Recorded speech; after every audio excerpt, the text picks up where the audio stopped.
Admiral Minho Kang stood on the bridge of his ship, staring at the holographic display that showed Earth below. From space, the planet looked dead. No lights sparkled on the night side. No radio signals escaped into space. No satellites orbited the world. To any alien looking at Earth, it would seem like just another empty rock floating in the darkness. But Minho knew the truth. Beneath the surface, humanity thrived. Cities existed deep underground, connected by tunnels that stretched for thousands of miles.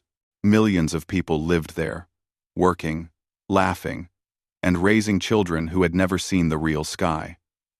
Above them, massive projectors created false surfaces that made scanners see only rocks and dirt. It had been this way for 312 years. Minho remembered the stories his grandmother told him when he was young. She spoke of the Great Withdrawal, when humanity first detected alien signals from across the galaxy. The messages were not peaceful. They spoke of conquest, slavery, and the destruction of countless civilizations. Earth's leaders made a choice that day. Instead of announcing humanity's presence to the universe, they would hide. Every satellite was brought down. Every radio tower was shut off. Every light that could be seen from space was moved underground. Humanity spent decades erasing every trace of their existence from the surface. They built their new world in secret, developing technology that no alien had ever imagined, all while staying completely silent. Dr. Gina Park walked into the command center, her face tight with worry. She carried a data pad that glowed with fresh information. Gina led Earth's deep space monitoring network, a system of hidden sensors scattered throughout the solar system that watched for approaching ships. "Admiral, we have a problem," she said quietly. 7 alien ships just entered our solar system. They're headed straight for Earth. Minho felt his stomach tighten. For over 3 centuries, Earth had remained hidden. Thousands of alien ships had passed nearby, but none had ever come directly toward them. "Show me," he said. The hologram changed, displaying 7 large warships moving in formation. They were massive vessels, each one the size of a city. Strange symbols marked their hulls. Weapons covered every surface. These were not exploration ships. These were warships built to destroy. "They're from the Galactic Dominion," Gina explained.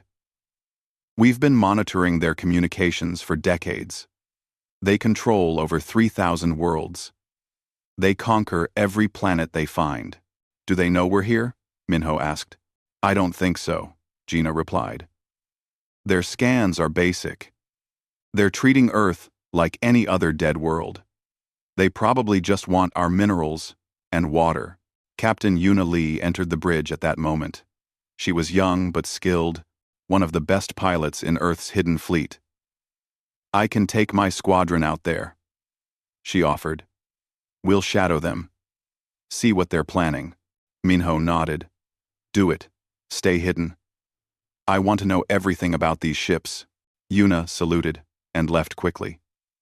Within an hour, her small team of stealth fighters launched from a hidden base on the dark side of the moon. The ships were painted black and used special technology that made them nearly invisible to scanners. They moved silently toward the alien fleet.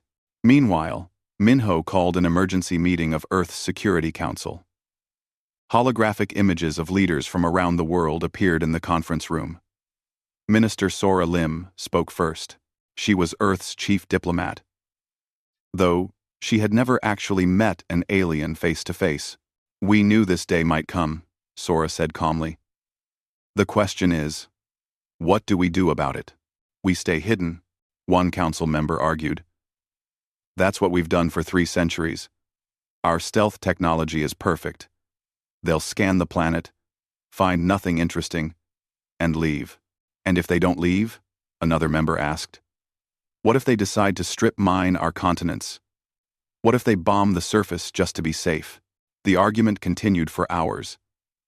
Some wanted to remain hidden. Others suggested trying to communicate. A few even wanted to attack the alien ships before they could do any harm. But in the end, they voted to wait and watch. Earth would stay silent just a little longer. Out in space, Yuna and her pilots drifted near the alien fleet, their sensors recording everything. She watched as the ships moved into orbit around Earth. They began scanning the surface with powerful beams of energy. The scanners passed right over the hidden cities, without detecting anything unusual. Earth's camouflage held perfectly. "They're buying it," her wingman whispered over the radio. "They think we're nobody." But then something changed. The alien ships began launching small probes toward Earth's surface. Yuna watched as the probes took soil samples and analyzed the atmosphere. The results must have excited them because suddenly all 7 ships activated their weapons systems. Back on his command ship, Minho received Gina's urgent message. "The aliens are preparing to attack," she said, her voice shaking. Their commander just sent a message back to their home fleet. He's claiming Earth as Dominion property. He's ordered an orbital bombardment to sterilize the surface before they begin mining operations. "Sterilize?" Minho repeated, horror in his voice. "They're going to kill anything that might be alive down there," Gina explained. "Bacteria, plants, anything. They always do this before mining a new world. It's standard procedure for them." Minho watched his display as the alien ships rotated, pointing their weapons toward Earth. Massive cannons charged with energy. Launch tubes opened, revealing kinetic bombardment projectiles, huge metal rods that would be dropped from orbit to strike the surface with the force of nuclear weapons. "Admiral, we need to act now," General Hana Choi said over the communication system. She commanded Earth's planetary defense network. "If those projectiles launch, millions could die even with our underground cities. The impacts will cause earthquakes, tsunamis, and volcanic eruptions." Minho closed his eyes. 312 years of silence. 312 years of hiding. All about to end because humanity had no choice. They could stay hidden and die. "General Choi," he said firmly, "prepare to raise the shields. Captain Lee, get your squadron clear of the blast zone. Dr. Park, send a priority alert to all hidden bases. Tell them to prepare for full decloak." "Sir." "Are you sure?" Sora Lim asked. "They fired first," Minho said quietly. "That makes this self-defense." He watched as the alien ships released their weapons. Dozens of massive metal rods began falling toward Earth, accelerating as they entered the atmosphere. They glowed red with heat as they fell toward the continents below, toward the oceans, toward the hidden cities where billions of humans lived their quiet lives. "Now, General," Minho commanded. Far below, hidden fusion reactors buried beneath the oceans roared to life. Energy surged through cables that stretched around the entire planet, and for the first time in 3 centuries, Earth stopped being silent. The world began to glow with a blue light as the planetary shield activated, covering the entire planet in a protective barrier. The falling projectiles struck the shield and exploded harmlessly, their kinetic energy absorbed and dissipated into space. The alien fleet suddenly found themselves staring at a planet that was very much alive. The blue shield surrounding Earth pulsed with energy as the last of the alien projectiles exploded harmlessly against it. Inside the alien flagship, alarms began screaming. Overlord Vekran stared at his scanner display in disbelief. Where moments ago, his instruments showed a dead planet, now, they detected thousands of energy signatures. "What is happening?" he roared at his crew. "Where did all this come from?" His tactical officer's voice trembled as he answered. "Sir, I'm detecting massive power sources all over the planet. Underground cities, orbital stations, hidden bases on their moon. Sir, this world is heavily populated and technologically advanced." Vekran felt cold fear creep into his hearts. In his 300 years of service to the Dominion, he had conquered 72 worlds. He had never encountered a civilization that could hide itself so completely. "Send a distress signal to the nearest Dominion fleet," he ordered. "Tell them we need reinforcements immediately." On Earth, General Hana Choi watched her defense screens with satisfaction. The shield was holding perfectly, just as her engineers had promised. She had spent 20 years overseeing the construction of the planetary defense network, and now it was finally being used for real. "Admiral Minho, the shield is stable," she reported. "We can maintain it for weeks if necessary." "We won't need weeks," Minho replied from his command ship. "Lieutenant Jiho, prepare the fleet." Lieutenant Jiho Nam sat at his weapons station aboard the battleship Eternal Watch, his hands moving quickly across the controls. Around Earth, in positions that had been carefully chosen decades ago, 63 warships began to power up. They had been waiting in stealth mode, invisible to scanners, patient and silent like the planet they protected. "All ships report ready, Admiral," Jiho announced. "Then let's show them who they attacked," Minho said calmly. "Decloak the fleet." Captain Yuna Lee watched from her fighter as the space around the alien vessels suddenly filled with human ships. They appeared out of nowhere, materializing from stealth, like ghosts becoming solid. The human warships were beautiful and deadly, with smooth angular hulls and weapon ports that glowed with barely contained power. The alien fleet found themselves completely surrounded. Inside his flagship, Vekran tried to understand what he was seeing. 63 warships? He whispered. How did they hide 63 warships? His tactical officer could only shake his head in confusion. A communication signal reached the alien fleet. Minister Sora Lim's face appeared on their screens. She looked calm and professional, like someone conducting normal business rather than facing a potential war. She spoke in the common Dominion language, which Earth had learned by monitoring their communications over the centuries. "Attention Dominion vessels," Sora said clearly. "You have attacked a sovereign world without provocation. You attempted to commit mass murder against a peaceful civilization. We demand your immediate surrender." Anaspan, Vekran laughed bitterly. The Dominion never surrendered. They were the strongest military force in the known galaxy. 7 ships against 63 was bad odds, but his ships were proven in 1,000 battles. Surely human technology could not match Dominion weapons. "Fire at will," he commanded his fleet. "Destroy them all." The 7 alien warships opened fire. Energy beams and missiles erupted from their weapons, crossing the distance toward the human fleet in seconds. Yuna held her breath, hoping the new shield technology her people had developed would work as well as the engineers claimed. It did. The human ship's defensive barriers absorbed the alien weapons easily, the energy dissipating across their surfaces like water on glass. The alien attacks did no damage at all. "Our turn," Lieutenant Jiho said quietly. He pressed the firing controls.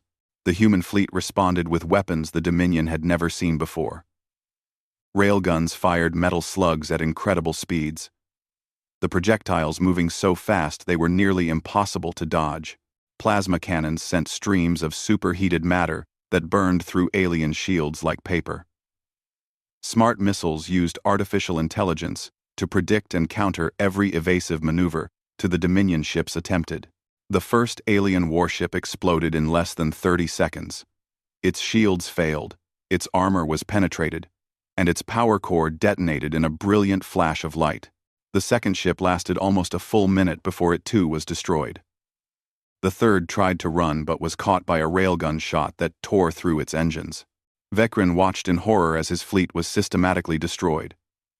His ships, which had conquered dozens of worlds, were helpless against Earth's weapons. "Retreat!" Quote, quote, quote, quote, he screamed. "All ships retreat!" But there was nowhere to run. The human fleet had them surrounded. One by one, the Dominion warships were either destroyed or disabled. Within 4 minutes of the battle starting, only Vekran's flagship remained, its weapons systems destroyed, and its engines offline. "Prepare to be boarded," Sora Lim's voice came over the communication channel. "Any resistance will result in your destruction. Ravalims, and decide. Ravalim Sidens. Ravalim Side." Vekran slumped in his command chair, defeated. He had never imagined such a thing was possible. The Dominion was invincible. Everyone knew that. Yet here he was, completely beaten by a world he had thought was empty. Captain Yuna led the boarding party. She and 50 Marines crossed from their ship to the alien flagship using small assault shuttles. They moved through the corridors quickly, their weapons ready for any threat. But the aliens did not resist. They simply stood with their hands raised, fear clear in their strange eyes. Yuna found Vekrin on the bridge. He was tall, with gray skin and 4 arms, wearing an ornate uniform covered in medals. He looked at her with something like disbelief. "You're so small," he said in his own language, which Yuna's translator converted to Korean. "How can such small creatures build such powerful weapons?" "Size doesn't matter," Yuna replied. "Intelligence does. Surrender your ship's computer core. We want all your data." Vekrin had no choice. He ordered his crew to cooperate. Within an hour, Earth's technicians were downloading everything from the ship's database: star charts, fleet movements, conquered worlds, military protocols. Everything the Dominion knew. Dr. Gina Park worked through the night, analyzing the captured data. What she found made her blood run cold. The Galactic Dominion controlled 3,000 worlds and had enslaved or destroyed hundreds of species. Their military fleet consisted of over 10,000 warships spread across 12 sectors of space. They were ancient, powerful, and utterly ruthless. But that wasn't the worst part. The worst part was the automated distress signal that Vekrin's ship had sent before being disabled. It had reached a Dominion command post, 2 star systems away. According to the ship's logs, a response fleet was already being assembled. Gina brought this information to Admiral Minho immediately. "They're sending an armada," she explained, showing him the data. "Based on these records, we can expect between 3,000 and 5,000 warships to arrive here in about 3 months. Minho looked at the numbers without expression. 63 ships against 5,000. The odds were impossible. "Then, we have 3 months to prepare," he said simply. "Prepare for what?" Gina asked. "Admiral, even with our advanced technology, we can't fight 5,000 ships." "No," Minho agreed. "We can't fight them here, so we'll have to fight them everywhere else." He turned to his communication officer. "Send a message to all hidden military bases. Activate Protocol Prometheus. We're going to war." Around the solar system, in bases hidden on Mars, Europa, Titan, and in the asteroid belt, humanity's secret shipyards roared to life. For 3 centuries, Earth had been building a fleet in secret, constructing ships in places where no one would think to look. Now those ships would finally serve their purpose. Minister Sora Lim prepared a different kind of weapon. She began broadcasting messages across Dominion space, using the captured communication codes from Vekrin's ship. The messages showed footage of the destroyed Dominion fleet. They showed Earth's power. And they made an offer. "To all species under Dominion rule," her message said, "Earth offers you freedom. Join us, and we will protect you. Fight with us, and we will help you reclaim your worlds. The Dominion's reign of terror ends now." Across the galaxy, on 1,000 conquered worlds, people received Earth's message. Most thought it was a trick or a cruel joke. But some began to hope, and hope, once planted, can grow into revolution. The shipyards on Mars worked day and night. Commander Taeyang-o stood in the observation deck, watching as hundreds of workers assembled new warships. Robotic arms moved with perfect precision, welding hull plates and installing weapons systems. Each ship took shape quickly. The process refined over decades of secret preparation. Taeyang was a soldier, not an engineer, but even he could appreciate the efficiency. Earth had been preparing for this moment for 300 years. Every resource, every innovation, every scientific breakthrough had been focused on one goal: surviving first contact with hostile aliens. Now that contact had happened, and it was Taeyong's job to make sure humanity survived what came next. He walked through the construction yards, his mind racing with plans. Admiral Minho had given him command of Earth's Special Warfare Division with a simple order: do whatever is necessary to slow down the Dominion fleet. Taeyong intended to do much more than slow them down. "Commander," one of his officers called out. "Agent Hyun Bae is ready for his mission briefing." Taeyong nodded and headed to the secure conference room. Inside, he found a young man studying holographic maps of Dominion territory. Agent Hyun Bae looked ordinary. The kind of person you would pass on the street without noticing. That was exactly why he was perfect for this mission. "Agent Bae," Taeyong began, "we need intelligence from inside Dominion space. Real intelligence. Not just what we can gather from captured data. I'm sending you to Proxima Station, a major Dominion hub. You'll pose as a traitor from one of their allied species." Hyun studied the mission parameters carefully. "They'll scan me. How do I pass as an alien?" Quote, "Dr. Gina Park's team has developed biological disguises," Taeyong explained. "Temporary changes to your skin, bone structure, and even internal organs. You'll look and scan as a genuine member of the Rokan species. They're common traders throughout Dominion space. And once I'm there, plant these." Taeyong placed a small case on the table. Inside were 12 tiny devices, each no larger than a grain of rice. Quantum-entangled communication beacons. Once activated, they'll let us track every ship that passes through that system and listen to all their communications. More importantly, they'll let us send strike teams anywhere we need them, instantly. Hyun picked up one of the devices, holding it carefully. "How many teams are we sending out?" 15 teams to 15 different Dominion systems," Taeyong said. "You're the first. If you succeed, the others will follow." 3 days later, Hyun sat in a captured Dominion shuttle, his body aching from the biological modifications. He looked at his reflection and saw a creature with blue skin and 6 fingers on each hand. The disguise was perfect. Even he had trouble believing it wasn't real. The shuttle approached Proxima Station, a massive orbital facility that served as a trading hub for 6 nearby systems. Dominion warships patrolled the area, but they paid no attention to a small merchant vessel. Hyun transmitted the correct identification codes, stolen from the captured database, and was granted permission to dock. Walking through the station felt surreal. Hundreds of alien species moved through the corridors, conducting business, arguing over prices, loading and unloading cargo. Hyun tried to act natural, but his heart pounded in his chest. If anyone discovered who he really was, he would be killed immediately. He made his way to the station's main computer hub, pretending to file standard trade documentation.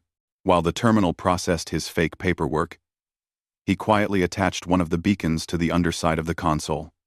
It activated silently, bonding with the station's systems and beginning its work. Over the next 6 hours, Hyun planted 11 more beacons throughout the station.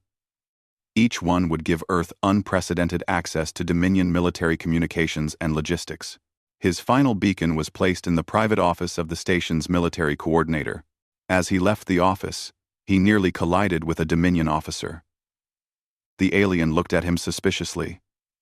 "You're not cleared for this section," the officer said. Hyun bowed respectfully, playing the role of a humble merchant. "My apologies, honored sir. I was looking for the docking administrator's office. I'm new to this station." The officer studied him for a long moment. Hyun forced himself to breathe normally, to show no fear. Finally, the officer pointed down a corridor. 3 levels down. Don't let me catch you wandering restricted areas again." "Yes, sir. Thank you, sir." Hyun hurried away, his hands shaking slightly. That had been too close. Back on Earth, Dr. Nari Song worked in her laboratory deep beneath the Pacific Ocean. She stood before the largest weapon humanity had ever created. The Singularity Lance was a masterpiece of physics, a device that could create small black holes and fire them at near-light speed. "We're ready for the first test," her assistant said nervously. Nari checked the calculations one more time.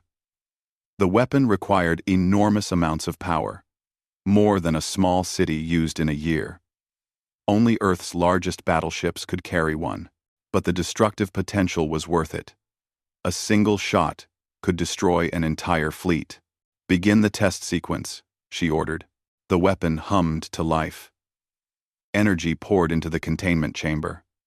For a brief moment, a black hole existed, a point of infinite gravity held in perfect suspension. Then it was released, shooting through the test range at incredible speed. The projectile struck the target, an old cargo ship positioned 50,000 kilometers away, and the ship simply ceased to exist. One moment it was there, the next there was only empty space. Nari smiled. "It works. Begin production on 12 more units." Admiral Minho's flagship gets the first one. While weapons were being built and agents were being sent into enemy territory, Dr. Gina Park made a different kind of discovery. She had been studying the biology and culture of the 12 species that made up the Dominion. What she found was fascinating and potentially useful. "They hate each other," she explained to Minister Sora Lim during a private meeting. "The Dominion isn't a true alliance. It's based on fear and mutual benefit. The Vren species provides military strength. The Kolthar provide ships. The Rakan handle trade. But they don't trust each other. Their histories show dozens of conflicts between member species." Sora leaned forward, interested. "Can we exploit that?" "Absolutely," Gina said. "If we can prove that Earth is strong enough to defeat the Dominion, some of these species might defect. They stay in the Dominion because they think it's the safest option. If we give them a better option, they'll take it." Sora immediately began working on a new propaganda campaign. Using the captured communication systems, Earth started broadcasting throughout Dominion space. The messages showed the destroyed scout fleet. They showed Earth's advanced technology. They showed footage of life on Earth, where different species could potentially live in peace. Most importantly, the messages made a simple offer. Any species that renounces the Dominion will receive Earth's protection. Any world that declares independence will have our full military support. The age of conquest is over. The age of freedom begins now. The Dominion High Council received these broadcasts with anger and fear. They immediately declared Earth a Category 1 threat and began mobilizing their largest battle fleet. Supreme Admiral Korthon, their greatest military commander, was given command of 5,000 warships with a single order: destroy Earth completely. Korthan was old, having served the Dominion for over 400 years. He had conquered more worlds than any other admiral in history. The idea that a single planet, unknown and hiding for centuries, could threaten the Dominion seemed laughable to him. He assembled his fleet at the Dominion's capital world, a massive show of force designed to intimidate not just Earth, but any species that might be considering defection. 5,000 warships filled the space around the planet, the largest military gathering in Dominion history. "We will crush this upstart world," Korthon announced to his commanders. "We will show the galaxy what happens to those who challenge the Dominion. Prepare for immediate departure. We head for Earth." The fleet began its journey, moving through the established jump routes toward the Sol system. Based on their current speed, they would arrive at Earth in exactly 87 days. But Earth wasn't waiting for them. Admiral Minho stood in his command center, surrounded by holographic displays showing all 15 of the beacons that Hyun and the other agents had successfully planted. With these beacons, Earth could strike anywhere in Dominion space instantly. "They're coming to us," Minho said to his senior officers. "So, while they travel, we'll go to them. We'll hit their supply lines, destroy their shipyards, and liberate their conquered worlds. By the time Korthon arrives at Earth, he'll find we're already behind him, tearing his empire apart from the inside." Commander Taeyang smiled grimly. "When do we begin?" "Immediately," Minho replied. Launch all strike teams. Show the Dominion what happens when you wake up a sleeping giant.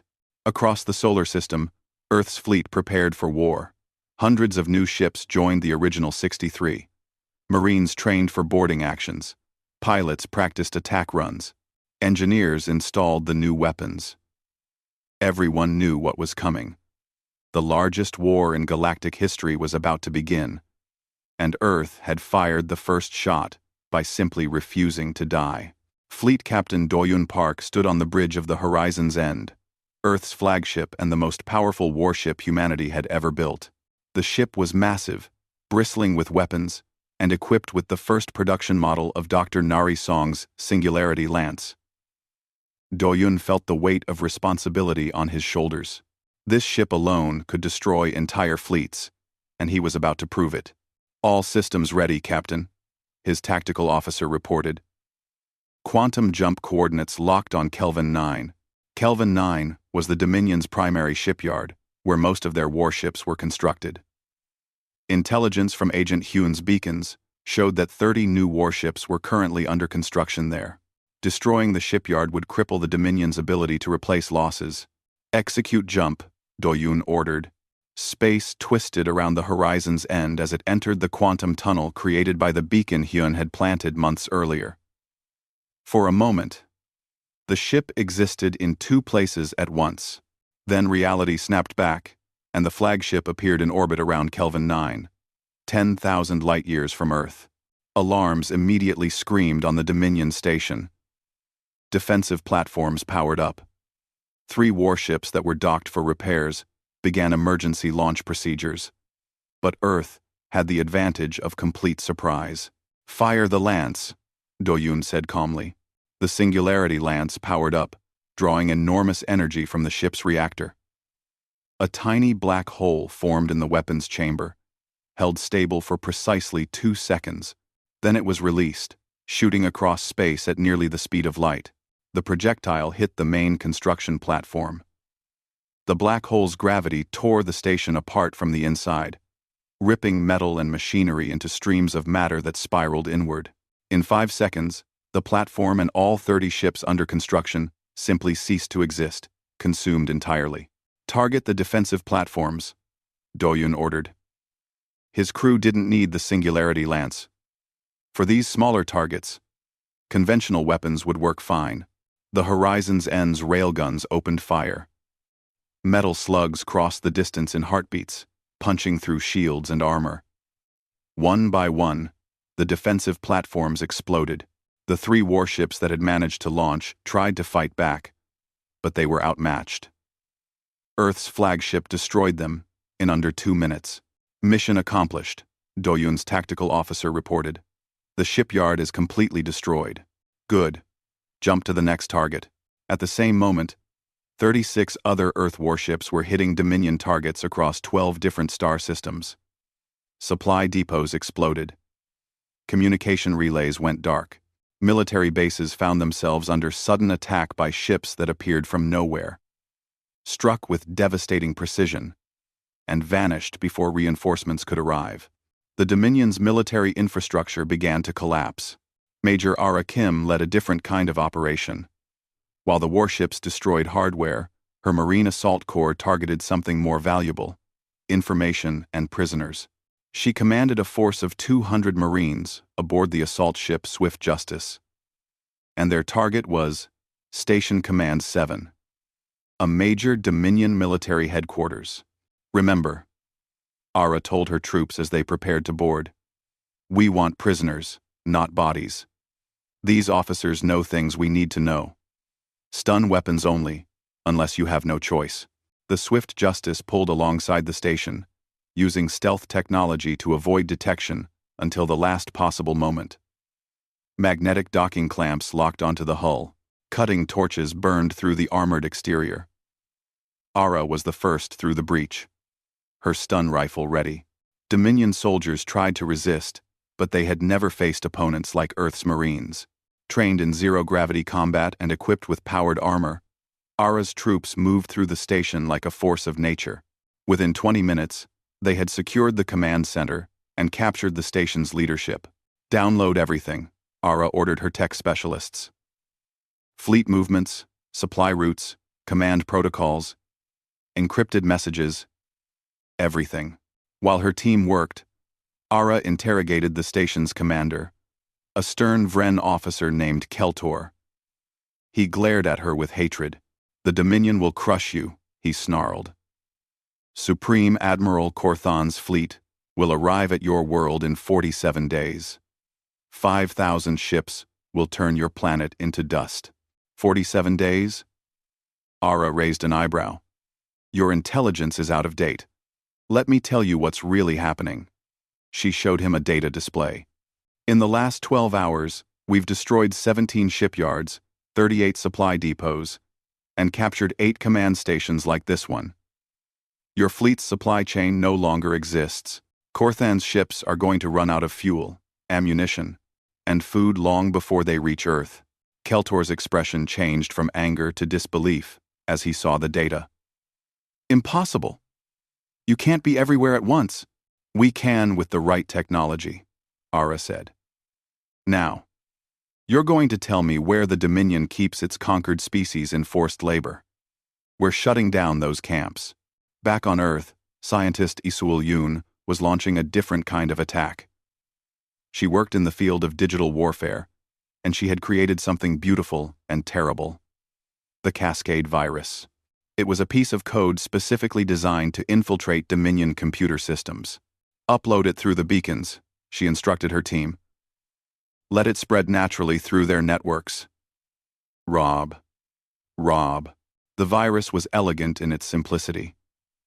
Once inside a Dominion computer system, it would copy itself to every connected system. It didn't destroy data or shut down systems. Instead, it fed false information to military commanders while giving Earth access to the real data. Dominion fleet commanders began seeing ghost ships on their scanners. They received fake reports of rebellions on conquered worlds. Supply officers thought they had full warehouses when in reality the supplies had been destroyed. Communications between fleets became garbled and unreliable. Chaos spread through the Dominion's military structure. Supreme Admiral Korthan noticed the problems, but he didn't understand their true scope. His fleet continued toward Earth, but it was moving blind. He didn't know that 3 of the 12 Dominion species had opened secret negotiations with Minister Sora Lim. He didn't know that his supply lines were collapsing. He didn't know that Earth forces were tracking his every movement. Commander Taeyang coordinated the strikes from a command ship hidden in deep space. He watched holographic displays showing the entire galactic battlefield. Earth ships appeared as blue dots, Dominion forces as red. The blue dots were everywhere, striking and fading, never staying in one place long enough to be caught. "Sir, we're receiving intelligence from Major Ara's latest raid," an officer reported. "The Dominion keeps conquered species in labor camps on 43 worlds. She's uploaded the coordinates. Forward those coordinates to liberation teams immediately," Taeyang ordered. "Free every prisoner we can find." Over the next weeks, Earth forces hit the labor camps. Major Ara personally led many of these missions. She found species that had been enslaved for generations, working in mines and factories under brutal conditions. When her Marines broke open the camp gates, the prisoners initially cowered in fear, thinking this was another Dominion trick. "We're from Earth," Ara told them through translators. "We're here to free you. The Dominion's rule over you is finished." Some of the freed prisoners joined Earth's forces immediately, eager to fight their former masters. Others simply wanted to go home. Earth ships transported them back to their homeworlds, where they spread stories of humanity's power and mercy. The propaganda effect was enormous. Across Dominion space, conquered worlds began to rise in rebellion. They destroyed Dominion garrisons, seized weapons, and declared independence. The Dominion, stretched thin by Earth's attacks, couldn't respond to all the uprisings. Captain Yuna Lee led one of the most daring raids. Her mission was to capture Supreme Admiral Korthan himself. Intelligence suggested his flagship, the Dominator, was vulnerable during a routine fuel transfer. Yuna assembled a small team of the best pilots and Marines. They found the Dominator exactly where intelligence said it would be, docked at a refueling station. Yuna's strike force hit fast and hard. They disabled the station's defenses, boarded the flagship, and fought their way to the command deck. Corthan tried to organize a defense, but he had never trained for this. The Dominion always attacked. They were never the ones being boarded. Earth's Marines used tactics he had never seen before, moving in perfect coordination, using the ship's own structure against its defenders. Yuna herself confronted Corthan on the bridge. He was massive, nearly 3 meters tall, with 4 arms and scales that looked like natural armor. He drew a ceremonial sword and charged at her. Yuna simply fired her stun rifle. The Supreme Admiral, the most feared military commander in the galaxy, collapsed unconscious at her feet. Package secured, Yuna reported calmly, requesting immediate extraction. The news of Corthan's capture spread like wildfire. The Dominion High Council panicked. Their greatest admiral had been taken prisoner by humans.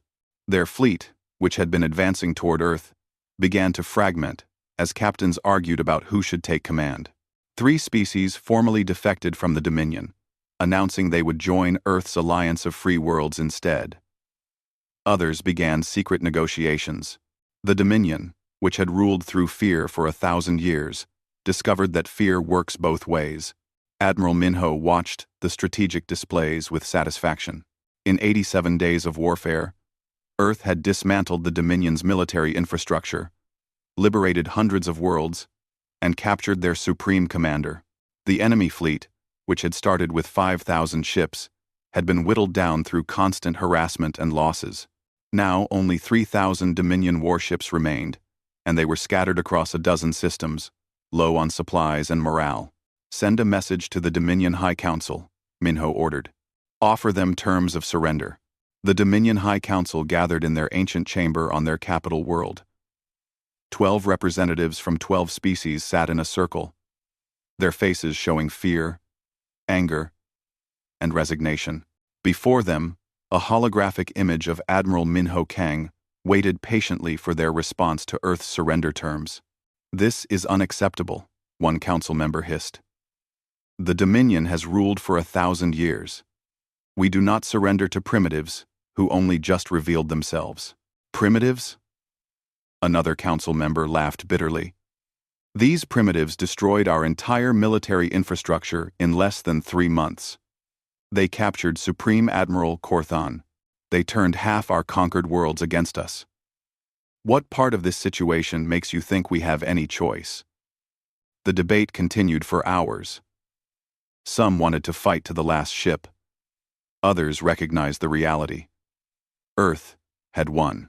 The Dominion's military was broken, their supply chains destroyed, their conquered species in open rebellion. Continuing the war would only result in more death and destruction. Finally, after the longest session in Council history, they voted. The result was narrow, but clear. The Dominion would accept Earth's terms. Minister Sora Lim received the surrender notification while working late in her office beneath Seoul. She had spent 3 months coordinating diplomatic efforts, while the military fought the war. Now came the harder part: building a lasting peace. Earth's surrender terms were unprecedented in galactic history. The Dominion would be dissolved completely. All conquered species would be granted immediate independence. The Dominion's military fleet would be disbanded, with most ships destroyed and a few converted to humanitarian purposes. War crime trials would be held for those responsible for the worst atrocities, but Earth also offered something unexpected: help. Any former Dominion world that wanted assistance rebuilding would receive it. Earth would share technology, provide security during the transition period, and help establish democratic governments. The only requirement was that these worlds renounce conquest and agree to peaceful coexistence. Major Ara Kim led the liberation teams that opened the remaining forced labor camps. She stood at the gates of the largest camp on the planet Kelvar 3, watching as thousands of prisoners walked out into freedom for the first time in decades. Some were so old they had never known anything but slavery. Children were born in these camps and grew up thinking slavery was normal. What happens to us now? One former prisoner asked Ara through a translator. Where do we go? Where? Home. Ara said simply. Earth ships will take you home. And if your home was destroyed, we'll help you build a new one. She personally oversaw the process. Ships arrived to transport the freed slaves. Medical teams treated injuries and illnesses. Counselors helped them cope with trauma. It was slow work, but Ara found it more satisfying than combat. This was what the war had been about, giving people their freedom. Back on Earth, Dr. Nari Song stood before a gathering of engineers from 20 different species. They had come to learn about Earth's technology so they could defend their own worlds. Nari was teaching them how to build defensive weapon systems. The key is energy efficiency, she explained, showing them schematics. Our weapons use less power, but deliver more force because of advanced containment systems. I'm going to teach you how to build these systems, but I need you to promise something first. The alien engineers looked at her curiously. Promise me you'll only use this knowledge for defense, Nari said seriously. Earth became powerful by preparing to defend itself, not by planning to attack others. If you use what I teach you to conquer your neighbors, we'll become enemies. Understood? They all agreed. Over the following months, Nari and her team helped dozens of worlds establish defensive capabilities. They were careful to provide only defensive technology, not offensive weapons. Earth wanted a galaxy where everyone could defend themselves but no one could dominate others. Dr. Gina Park established the Institute for Interspecies Cooperation, a massive research facility in orbit around Earth. Scientists from hundreds of species came to study together, sharing knowledge and learning from each other. Gina found the work fascinating. Every species had unique perspectives on biology, physics, and chemistry. We spent 300 years hiding and watching, she said during the Institute's opening ceremony. Now we spend the next 300 years learning and growing together. The war crimes trials were harder. Supreme Admiral Corthan stood before a galactic tribunal, charged with commanding forces that had committed genocide on 12 different worlds. Evidence was presented. Entire species wiped out. Billions killed. Worlds left lifeless. The crimes were undeniable. Corthan defended himself with cold logic. I followed Dominion law. I did my duty as a military commander. If my actions were crimes, then every Dominion leader for the last 1,000 years is equally guilty. That's probably true, the judge agreed. But you're the one we caught. The tribunal debated his sentence for weeks. Many wanted execution. Major Ara argued strongly for it, having seen the labor camps firsthand. But Minister Sora had a different idea. Killing him accomplishes nothing, she argued. But making him face what he's done, making him teach future generations about the costs of conquest, that serves a purpose. In the end, Corthan was sentenced to life, but not in a prison. He would spend the rest of his days traveling to schools across the galaxy, teaching history. He would stand before young people and explain exactly what he had done and why it was wrong. He would answer their questions honestly. He would face the hatred and disgust of those who learned what the Dominion had been. It was, many agreed, a fate worse than death for someone as proud as Corthan. The alliance of free worlds grew quickly. 20 species joined in the first year, all former Dominion subjects. They established a common defense pact.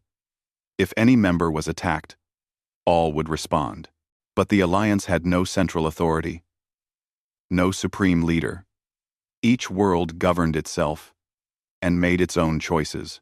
Earth provided military protection during the transition period. Captain Yuna Lee helped establish the Silent Guardian program, where Earth ships patrolled the space between stars, watching for threats but remaining hidden. Just as Earth had once hidden from danger, now Earth ships hid to protect others. Yuna found the work satisfying.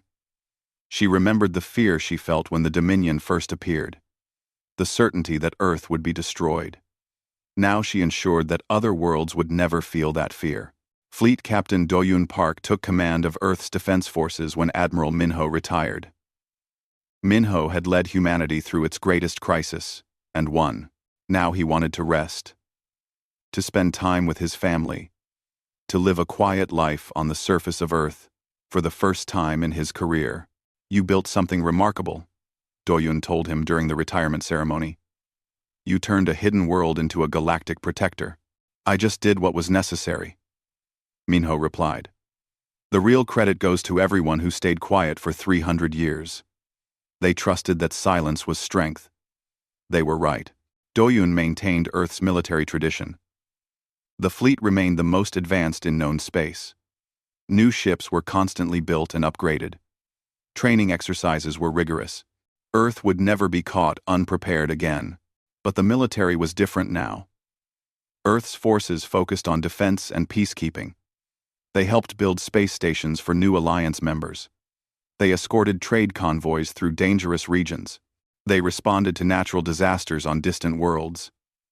The most powerful military in the galaxy became its most helpful. Minister Sora Lim became Earth's first galactic ambassador, a position that required her to travel constantly between worlds. She helped negotiate trade agreements, resolve disputes between species, and worked to prevent new conflicts before they started. She often thought about the irony. Earth had stayed silent for 3 centuries to avoid being noticed by hostile aliens. Now Earth was the loudest voice in galactic affairs, constantly advocating for peace and cooperation. Agent Hyunbei's infiltration network was completely repurposed. Instead of gathering intelligence on enemies, the agents now searched for isolated civilizations that didn't know about the larger galaxy. When they found such worlds, they made peaceful contact and warned them about potential dangers. Hyun personally led many of these first contact missions. He would land on a primitive world, introduce himself as a representative from Earth, and gently explain that they were not alone in the universe. It was delicate work, but infinitely more rewarding than espionage. 5 years after the war ended, Earth broadcast a message across the entire galaxy. Minister Sora stood before cameras, speaking to trillions of beings across thousands of worlds. 5 years ago, the Galactic Dominion attacked Earth, she began. They thought we were a dead world, easy to conquer and exploit. They were wrong. We had spent 300 years in silence, not from fear, but from wisdom. We watched your wars. We saw your empires rise and fall. We hoped you would learn that conquest leads only to more conflict. She paused, letting her words sink in. When the Dominion attacked us, we defended ourselves. We won because we were prepared, but also because we fought for something worth defending. Freedom. Not just our freedom, but the freedom of all species to determine their own futures. Some of you still believe in empires and conquest. Some of you think strength means domination. To those species, I say this: Earth is watching. We will not attack you, but we will protect your intended victims. Test us if you wish. Learn the same lesson the Dominion learned. To those who seek peace and cooperation, we offer friendship. Join the Alliance. Share your knowledge. Build a better galaxy with us. The choice is yours. The message ended. Across the galaxy, beings discussed Earth's words. Some dismissed them as empty threats. Others recognized the truth. Humanity had proven they could back up their promises with overwhelming force. 10 years after the war, the galaxy was transformed. The Alliance of Free Worlds included over 300 species. Trade flourished between worlds. Scientific cooperation led to breakthroughs that no single species could have achieved alone. Wars still happened, but they were smaller, rarer, and Earth's peacekeepers usually stopped them before they escalated. Admiral Doyun stood on the bridge of the horizon's end, looking at the same holographic display that had once shown approaching Dominion warships. Now it showed Alliance trade routes, peaceful communications, and scientific expeditions to unexplored regions of space. "Sir," his communications officer said, "we're receiving a distress call from the Outer Rim. An unknown species is attacking civilian transports. Set course immediately," Doyun ordered. "Maximum speed. Let's show these aggressors why attacking peaceful ships is a bad idea." The horizon's end jumped to quantum speed, racing to protect those who couldn't protect themselves. Just as Earth had once been vulnerable and alone, now Earth ensured no one else would face that fear.